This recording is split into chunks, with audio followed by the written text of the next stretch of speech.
So the question is, are these real or fake? We've got a radioactive kids science set, some Vita radium suppositories, quickly dissolves, and the radium's absorbed by the walls of the colon. Then within a few minutes, it enters the bloodstream and traverses the entire body. Every tissue, every organ of the body is bombarded by its health-giving electric atoms. Thus, the use of these suppositories on the human body is like recharging has on a battery.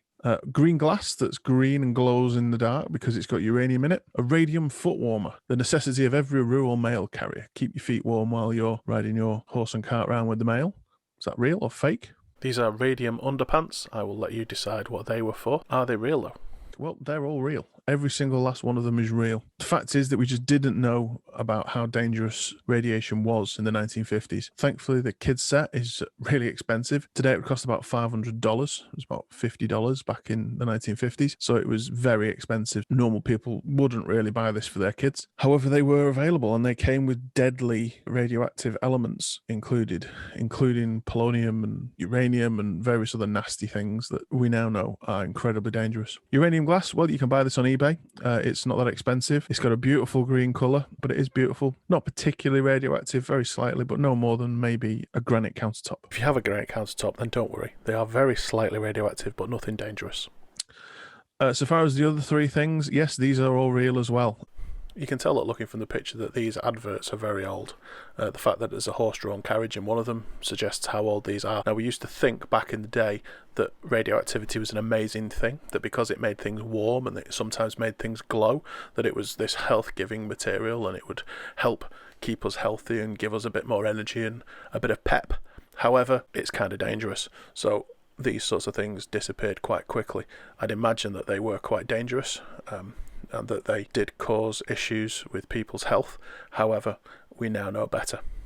Irradiation and contamination is the purpose of this lesson, and you need to know the definitions of both, and you need to know the difference between them. So irradiation first. So if an object's exposed to nuclear radiation, then it becomes irradiated. So you don't even need to touch radioactive material, just be in the vicinity of it, in the presence of it, and you will become irradiated. Now, we're all being irradiated all the time because lots of things contain radioactive materials. So the rocks around us, the building materials around us, food contains radiation. There's radiation coming from the stars in the form of cosmic rays, but it's very low level. This has been the case for millions of years, so it's not really a problem unless the levels are particularly high.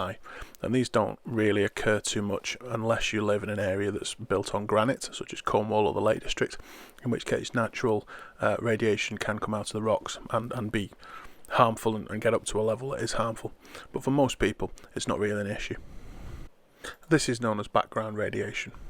High level radiation can be dangerous, also can be very useful. You can see on the left there, they're treating cancer using radiation. Obviously, radiation is harmful for the body and it causes cancer. So how can we use that to cure cancer? Well, anything that kills cancer cells also kills human cells. So the idea is that we kill the cancer before we kill the human. This is not straightforward, and some cancers are untreatable because we wouldn't be able to achieve that goal. But irradiation of a tumour using gamma rays is often the best bet for shrinking and removing that cancer.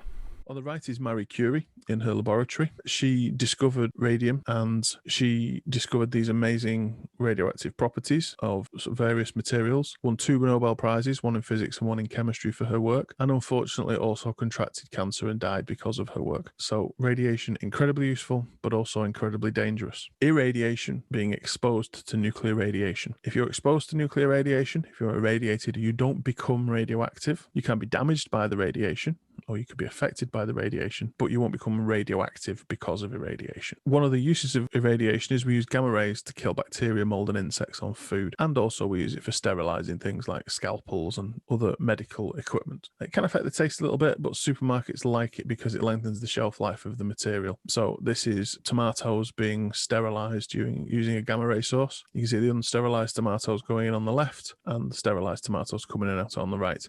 They're not radioactive tomatoes, but they have been exposed to radiation, they have been irradiated. Contamination, however, is the unwanted presence of materials containing radioactive atoms on other materials. For example, if you were near a nuclear explosion, you might get dust on you that contains atoms that are unstable that release alpha, beta, and gamma. You might be a miner working in a uranium ore mine, and you could get radioactive dust on you that is contaminated. The way I like to talk about it is to do with something which is quite unpleasant, which is dog poo. If you happen to be stood somewhere and there is dog poo nearby, you might be able to smell that dog poo. Then that's kind of the same as irradiation. You've been exposed to the dog poo, but you've not got the dog poo on you. So you can smell it, so you're exposed to it, and you get that unpleasant smell, so you leave the area. Contamination, well, if you unfortunately happen to step in that dog poo, you've got it on you. You've been contaminated by it. So you then become the smell, if you see what I mean. Irradiation, you get exposed to the material. Contamination, you get the material on you. Communication was really important. Scientists knew that radiation was dangerous long before the general public knew that radiation was dangerous. Scientists sharing their results and observation with the public took us from allowing our kids to play with radioisotopes and keeping our feet warm with them and to guarding them with armed police. Now, if you are in an area where there is radioactive material, this is heavily guarded by police with guns, which, as you know, in this country, police with guns is a very rare thing. This is how dangerous radioactive material is. Which are contaminated, which have been irradiated. We've got Hiroshima, the site of the first nuclear bomb dropped on people. We've got strawberries that have been treated with gamma rays to kill bacteria. We've got a patient receiving gamma ray radiotherapy as a treatment for cancer. We've got a storage pool containing nuclear fuel rods, and we've got you. So which of these have been contaminated, which have been irradiated? Hiroshima is both irradiated and contaminated. The bomb that was dropped contained radioactive material, and that radioactive material made the explosion very large, but it also meant that when the bomb exploded, that radioactive material was spread over a very large area as dust and debris and what we call fallout. Literally stuff falling out of the sky. The strawberries have been irradiated, but they haven't been contaminated.